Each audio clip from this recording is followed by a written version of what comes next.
Jedne noći hladne zima kad je bila, Srpkinja je majka čekala svog sina.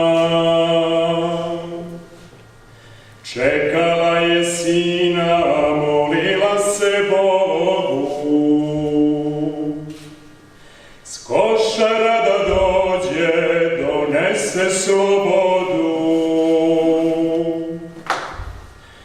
Ali umesto njega pismo joj je stiglo od sina junaka i na noge diglo.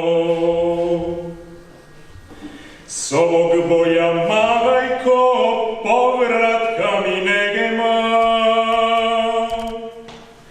ko košare čuva, zna da zlo se sprema.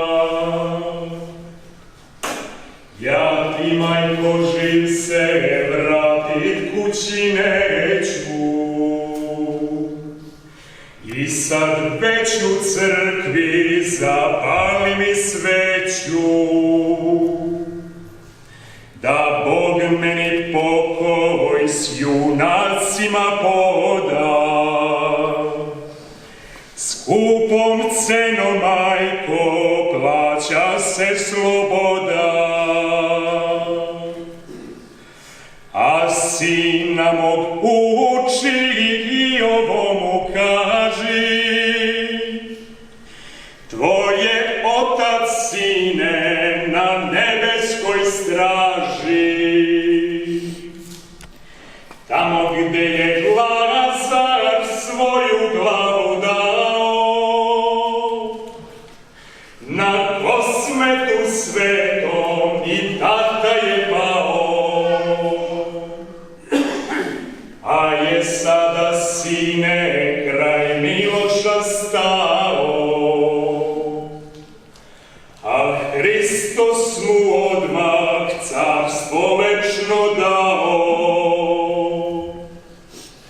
Ko ne pamti podvig s košara junaka, nek ga stigne kletva kosovskih junaka.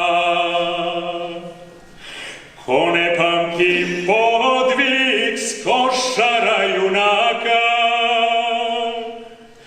nek ga stigne kletva kosovskih junaka.